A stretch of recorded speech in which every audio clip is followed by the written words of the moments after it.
Vamos lá. Hoje nós vamos desenvolver um pouco do protocolo Athena, que é o, que é o protocolo que fala sobre reserva cognitiva, é, ou seja, proteção dos neurônios contra os diversos estímulos neuroinflamatórios, a falta de estímulos tróficos por meio de uma nutrição inadequada, a falta de estímulo cerebral para os seus neurônios aprenderem a trabalhar melhor.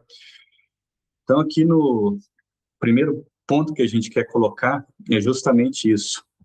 A gente precisa fazer uma reserva cognitiva, ou seja, criar uma poupança no nosso software cerebral para que sejam criadas novas conexões, uma nova rede de neurônios cerebrais, uma poupança cognitiva para a época, lembra lá do celeiro de José, que teve 7 anos de abundância e 7 anos de vacas magras, né? Então, a gente tem que aproveitar os nossos anos de vacas gordas, com bastante chuva, para guardar para o tempo que vai faltar, que é a nossa velhice, né? A velhice, caracteristicamente, é uma perda de neurônios, uma mudança, uma diminuição da água do neurônio, a diminuição, às vezes, até do número de neurônios, se os neurônios, a princípio, não se reproduzem, né, depois que eles morrem, não é, por exemplo, igual os hepatócitos, né, a célula do fígado, por exemplo. E o primeiro conceito que eu queria trazer aqui foi retirado de um estudo que chama Nun Study, que é o estudo das freiras, que é um estudo de 1988, onde várias freiras foram acompanhadas durante anos, e o bom é que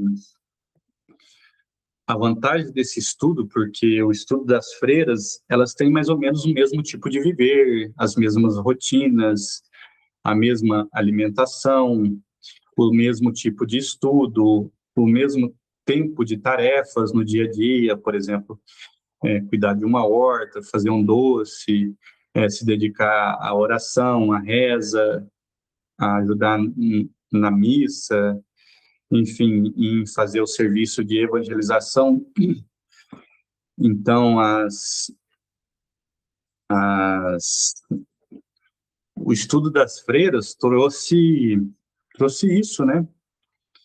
Elas, elas tinham alterações patológicas no cérebro, mas essas alterações patológicas, características até então da demência de Alzheimer, não trouxe acometimento cognitivo nelas, ou seja, elas tinham uma vida independente, continuavam fazendo suas atividades de vida diária, tinham autonomia de decisão, ou seja, apesar de ter a patologia da doença de Alzheimer, que são as placas neurofibrilares, os emaranhados neurofibrilares, as placas de beta-amiloide, mesmo assim elas tinham a cognição normal. Então, foi trazido aí o princípio de reserva cognitiva, ou seja, o nosso software cerebral, por meio da criação de novas conexões, novas atividades sinápticas, foi conseguido manter a integridade funcional dessas idosas. Lembrando que foi um estudo pós-mortem, essas freiras doaram os seus cérebros para um grupo de pesquisadores, né? Então elas doaram-se para a ciência, e o que mostrou é isso, elas tinham uma lucidez importante, ou seja, o substrato patológico da doença não trouxe acometimento nelas. Esse é o conceito de reserva cognitiva. E como que isso acontece, né? Interessante isso, né? Como que elas foram protegidas nas suas atividades, né? Então, o que é colocado é isso. Existe uma natureza adaptativa. Se, por um lado, há uma mudança estrutural com o envelhecimento, por exemplo, é muito comum no envelhecimento a atrofia cerebral, a formação de microangiopatia, que é o processo de aterosclerose, que acomete principalmente substância branca, ou seja, a estrutura física do cérebro está comprometida, mas funcionalmente, esses neurônios que restaram, eles se adaptaram melhor e mantiveram a função dessas freiras foram preservadas nas suas atividades sociais. Ou seja, esse é o processo de neuroplasticidade. Isso que trouxe controle, isso que trouxe resiliência, força mental para essas senhoras, né?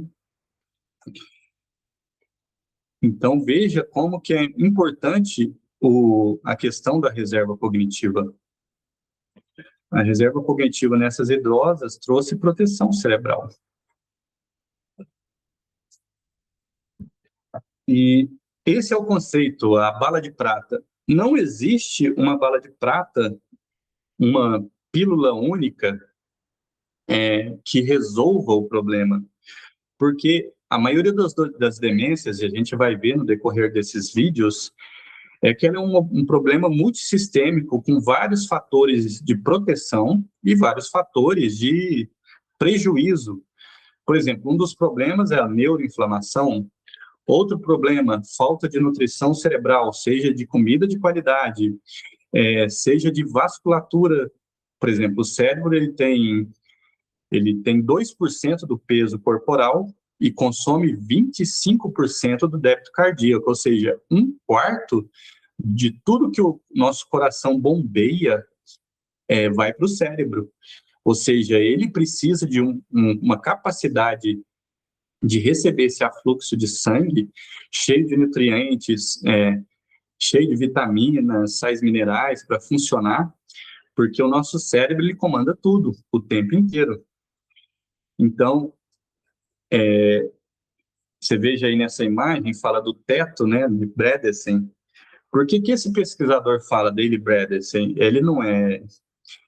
A academia tem uma resistência contra o protocolo de Bredesen, porque justamente ele fala que há uma reversão de declínio cognitivo, ou seja, uma melhora em pacientes com demência de Alzheimer, então ele é muito ousado nisso aí.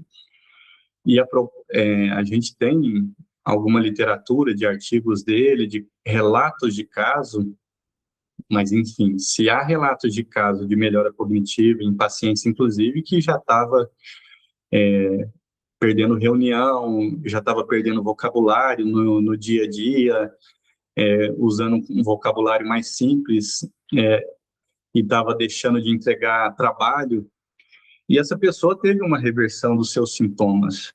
Ou seja, há esperança, a gente tem que ir para esse lado, e a tendência é essa, e cada vez está saindo mais estudos nesse sentido, que a avaliação, a abordagem tem que ser o quê? Multidimensional, não é só uma questão, não é uma pílula que vai resolver.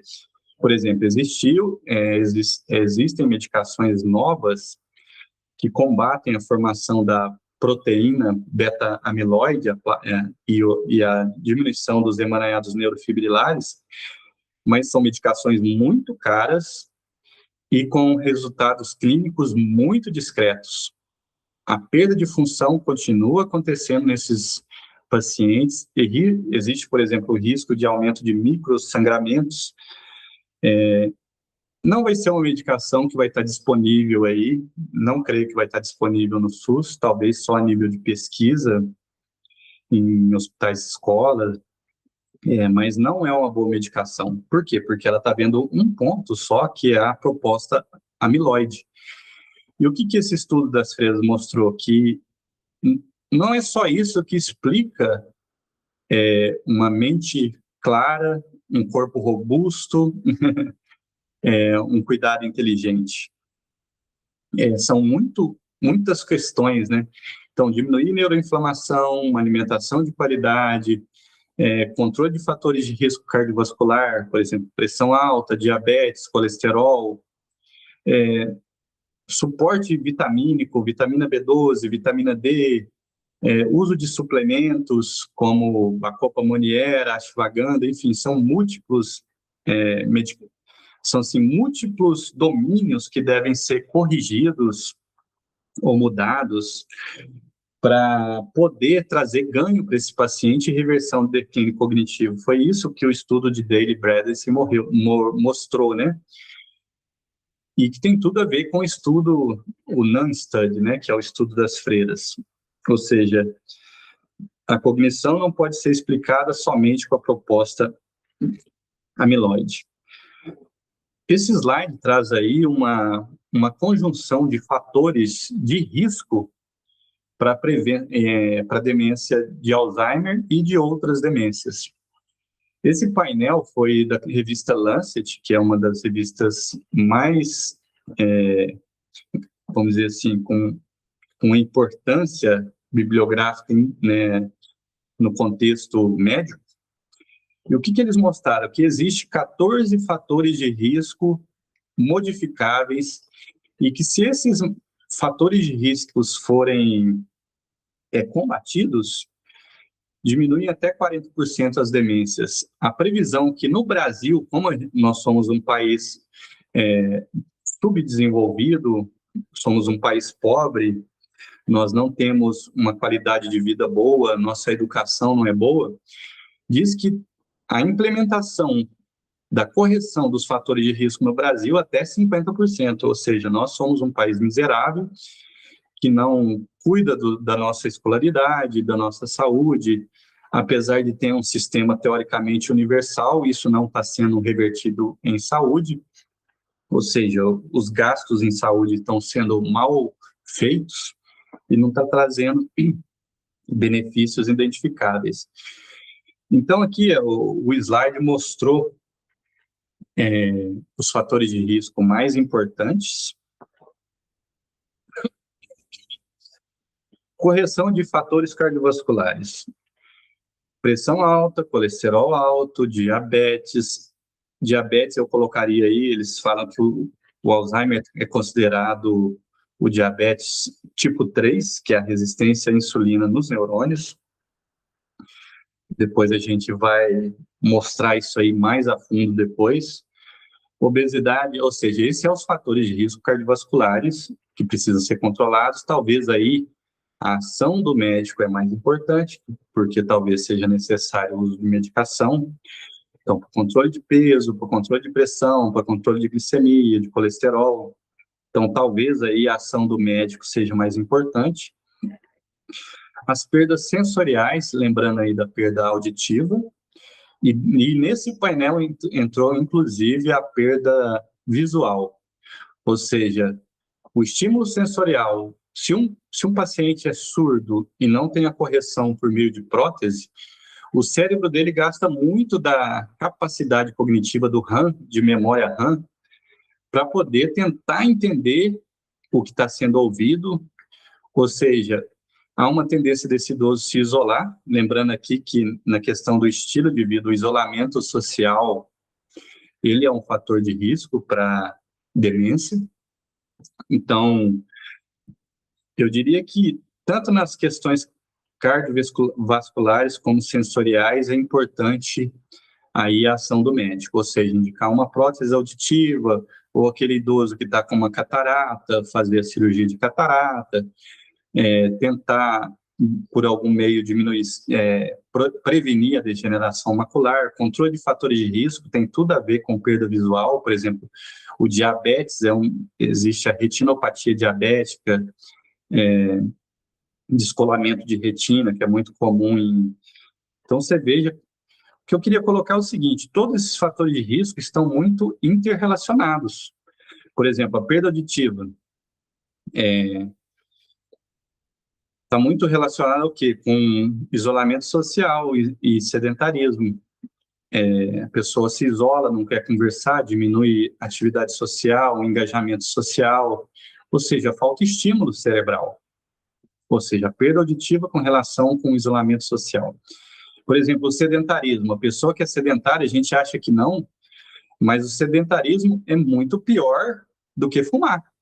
Às vezes a gente fala, não, eu sou saudável, eu não fumo, eu não bebo, mas se você é sedentário, se você não tem uma prática de atividade física coordenada, sustentada, diária, Pelo menos são, o que é prerrogativa são pelo menos 150 minutos semanais de atividade física, idealmente na zona 2. O que é essa zona 2? Depois a gente vai entrar nisso aí, mas a zona 2 é o quê? É você fazer uma atividade física que você não consegue conversar, por exemplo, uma caminhada. Se você consegue conversar normalmente com uma pessoa numa caminhada, você não está numa zona 2. Ou seja, tem que dar um pequeno trotezinho, uma caminhada mais rápida, para você entrecortar, parar um pouco, para poder pegar fôlego, para conversar com a pessoa direita. Você tem que ficar um pouco cansado. Ou seja, essa é a zona 2. Se você está muito tranquilo na realização do exercício, você não está na zona 2. Então, assim, sedentarismo é pior que fumar, é pior que beber, em alguns sentidos, né? Lógico, por exemplo, câncer de pulmão só dá em quem fuma, né? Mais de 90% em fumante. Câncer de bexiga, mais de 90% em fumante. Então, mas na questão da demência, na questão do risco cardiovascular, sedentarismo tem toda a conexão com o risco cardiovascular. E se você não resolver, você vai entrar na medicação para pressão, você vai entrar na medicação para colesterol alto, vai entrar na medicação. Ou seja, como eu falei, tudo tem conexão aqui. No princípio aí, questão baixa escolaridade infantil. A baixa escolaridade infantil entra onde? Na questão da reserva cognitiva. As freiras foram protegidas porque elas tinham a leitura da Bíblia, o processo de evangelização, conversar com as outras idosas, tem uma alimentação saudável, ou seja, a escolaridade é importante na questão da reserva cognitiva, lembrando que quanto antes você fazer reserva, melhor. Você precisa criar poupança cognitiva para os tempos ruins lá do futuro, quando você for velho. Então, atividade cognitiva, quanto antes começar, melhor. Outro fator de risco aqui, depressão. A depressão e a ansiedade também, gente, está associada a altos níveis de cortisol. Lembra da Bíblia que falou, não andeis ansiosos de coisa alguma, né? Porque a ansiedade e depressão, ela é por exemplo, é um hormônio contra a insulina, ela bate chave de braço com a insulina. Se você aumenta o cortisol, o corpo tem que liberar mais insulina. Então, aumenta a resistência periférica à glicose no cérebro também. Por exemplo, já foi visto que altos níveis de cortisol estão relacionados à redução do hipocampo. Pacientes ansiosos têm piores testes neuropsicológicos. Então, e como é que você cuida de depressão? Você tem que cuidar, não pode ter isolamento social, cuida da sua audição, porque você tem que ter, vamos dizer assim, conversar com as pessoas, né? Usa a prótese auditiva, se você não...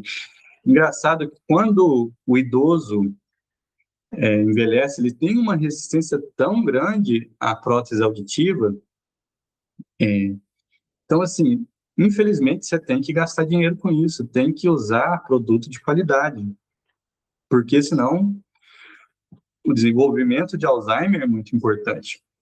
Daí é colocado outros fatores de risco, o traumatismo crânioencefálico, então, aí é mais principalmente cuidados, né, motoqueira, infelizmente, os acidentes automobilísticos mais graves são com os motoqueiros, então, o uso de capacete, medidas de trânsito, no tráfego de trânsito no dia a dia, enfim, isso aqui tem muita relação que é também com hábito de vida. Se você for um cara displicente no trânsito, que corre muito, que não fica atento, e duro que o trânsito você tem que dirigir para você e tem que dirigir para o outro, né? E outro critério clínico, o colesterol eu colocaria muito na questão do risco cardiovascular. O colesterol está muito relacionado com o risco cardiovascular também. Como eu disse, o cérebro ele precisa de nutrição, ele precisa de sangue. Um quarto do sangue que o nosso coração bombeia é para o cérebro. Então, não tem como, você tem que cuidar aí do seu cérebro aí. esse conceito de lavanderia linfática. Por que a glinfa lembra muito o que linfa? E ele é sistema da neuróglia, que são células que permeiam os neurônios e estão responsáveis pela limpeza. E essas células da glia estão diretamente relacionadas ao clearance no líquor cefalorraquidiano, na limpeza das proteínas beta-amiloides e dos emaranhados neurofibrilares. Então, durante o sono, principalmente a fase 3 do sono, que é o sono profundo, que é o sono reparador, é um momento que essas células da glia, esse sistema linfático, as células diminuem até 60% o volume e o líquor passa entremeando essas células e levando para o líquor para jogar fora. Então, você veja a importância de um sono de qualidade. Gente, eu estou dando um panorama geral e a gente vai depois, em cada ponto, pormenorizar cada uma desses fatores de risco e fatores de proteção. Então, a importância do sono de qualidade para limpar, para tirar esses marcadores, essas proteínas. Então, dormir bem o sono profundo é a hora que você vai criar a memória do aprendizado do que foi acontecido no dia. A fixação da memória acontece no sono. Então, ele até coloca aqui umas regrinhas, né? Regras inegociáveis. Então, tentar dormir sempre no mesmo horário, pelo menos 2 horas antes da hora de dormir, não fazer uso de televisão, de tela, de jeito nenhum, mesmo a tela do Kindle. Então, vai ler um livro, por exemplo, luz azul, essa luz fosforescente, essa luz clara que a gente tem, isso atrapalha demais o sono. Por exemplo, se tiver uma televisãozinha, um aparelhinho que tem um LED, aquilo ali atrapalha o seu sono ficar profundo, atrapalha o seu sono 3. Algumas medicações atrapalham o sono, por exemplo, diazepínico. Remédio de tarja preta não deixa você chegar na fase 3 do sono, você não descansa. Então, você toma aí Zepam da vida, Zolpiclone, Zolpidem, isso vai te atrapalhar chegar no sono profundo e na limpeza. Então, até falar, essas medicações causam Alzheimer. Não é que elas causam Alzheimer, mas elas estão atrapalhando o sistema de limpeza cerebral, que é o sistema linfático. E outras questões, então, queda térmica. Então, o quarto tem que estar mais geladinho, ele coloca entre 18 e 20 graus. Então, isso ajuda a ter um sono de qualidade. Daí, 0 álcool. O álcool também atrapalha no sono 3, né? Na fase 3 do sono, você não chega no sono 3. E, como eu falei, a questão de nutrição cerebral. Ele coloca aí o movimento como fertilizante do hipocampo. Esse cavalo marinho aqui, não sei quem que viu isso, mas teoricamente eles comparam o cavalo marinho à nossa região do hipocampo, que é uma das regiões que a gente, por exemplo, olha na neuroimagem para ver se tem atrofia de hipocampo, é uma das áreas que tem maior acometimento na demência de Alzheimer, a gente fica alerta, né, quanto a essa área. Então, o movimento, eu colocaria isso, que mais, eu falei da reserva cognitiva, mais do que a reserva cognitiva é fazer reserva motora. Ou seja, eu colocaria que a primeira coisa para ter uma atividade cognitiva, se eu tiver que escolher uma coisa, mas como eu falei, nas demências não é uma coisa só que vai resolver, mas a mais importante é a atividade física. Acho que eu posso até voltar aqui. Você veja que a atividade física, ela vai agir em múltiplos domínios.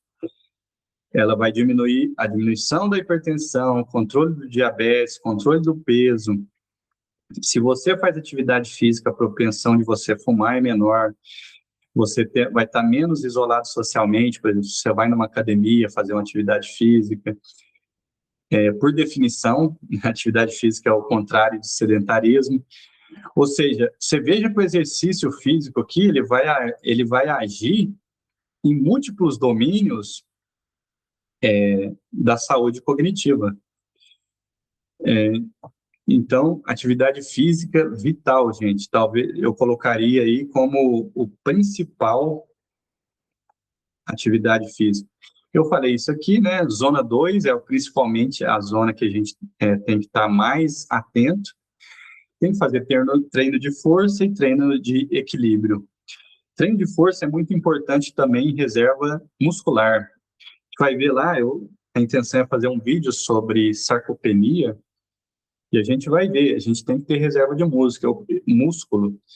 Eu diria que a maioria das idosas minhas que não tem muito problema de saúde, não tem pressão alta, diabetes, o maior problema das idosas, porque a velhice, vamos colocar assim, ela é feminina, mas o maior problema nessas idosas que envelheceram até bem, sem problema de saúde, sem aterosclerose importante, que é o principal mecanismo de morte dessas idosas, né, dos idosos em geral, aterosclerose, ou seja, infarto, doença cerebrovascular, são o que mata, a maior prevalência de morte são nessas doenças, né? Mas eu colocaria que a falta de músculo. O maior problema das idosas que conseguiram envelhecer relativamente bem, sem problema de saúde, é falta de massa muscular. É sarcopenia, fragilidade. Então, a importância aí de treino de força, né, que é o treino resistido. A melhor coisa é musculação mesmo, gente. Não tem jeito, musculação. Nós podemos fazer tai chi chuan, fazer arte marcial, mas o melhor é musculação, exercício de calistenia, ou seja, tem que ter músculo. Nesse slide aí fala da questão do silêncio inflamatório. O problema é isso, que o cérebro ele reclama como? Ele reclama com os brancos na memória, a dificuldade de guardar, a dificuldade de aprendizado nova, a névoa mental. O cérebro não dói quando ele está inflamado, não é igual uma junta, né? Quando você está com a artrite. A junta fica quente, fica inchada, ela dói. O cérebro, ele reclama de outro jeito, né? Eles colocam aqui o prato de Atena, né? Peixes gordurosos. A gente vai falar, um dos pilares do protocolo Cogniza é justamente Deméter, né? Que é a questão da nutrição, microbioma intestinal. Então, a importância aí de alimentos, peixes gordos, né? Principalmente marinhos, né?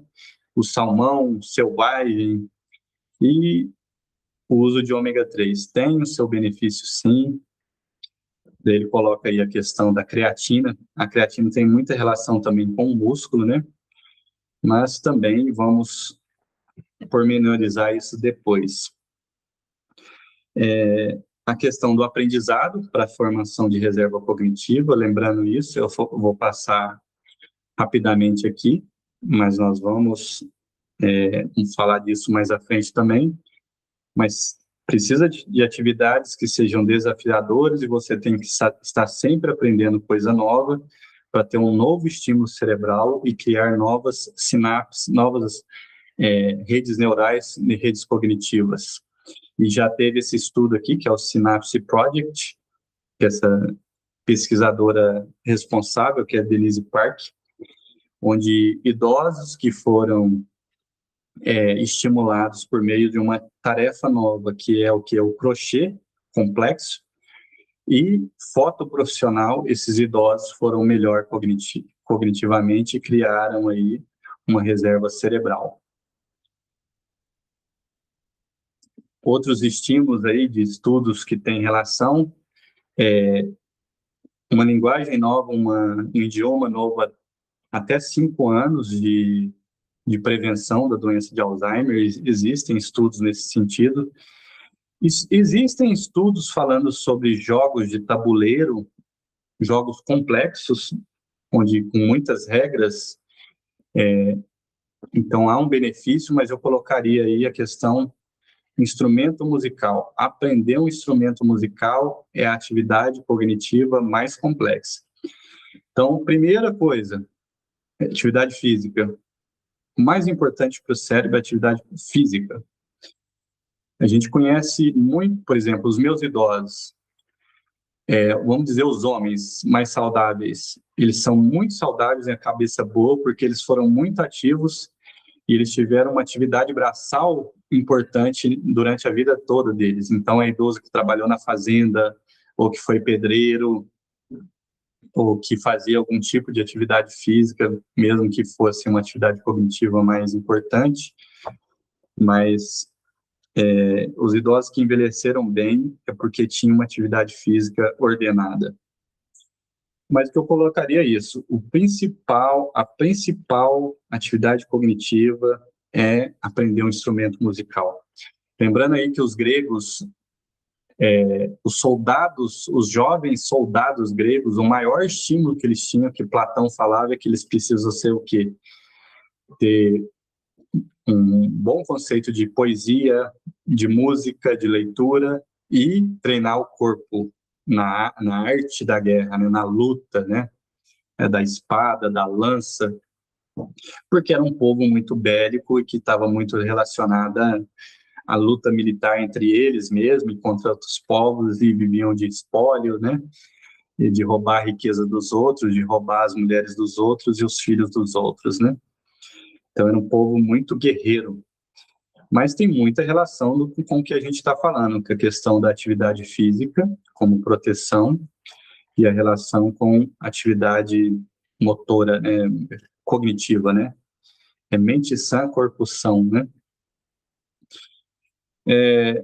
Isso aqui eu não vou me adentrar muito, mas existem testes que a gente pode fazer para avaliar a cognição. No Brasil é muito usado o mini exame de estado mental e o exame MoCA, que é o Montreal, né, Cognitive Assessment, ele é melhor para pessoas com alta escolaridade. O mini exame de estado mental é um teste simples. E ele coloca aqui alguns sintomas, sinais vermelhos, né? Esquecer evento recente, a pessoa muito repetitiva, mudança de personalidade, desorientação em bairros que antes eram conhecidos, esquecer nome de pessoas próximas, esquecer as palavras que estão na ponta da língua. O esquecimento vai começando aos poucos e vai piorando. Então, o protocolo Atena, que a gente coloca aqui, eles colocam esses pilares, né?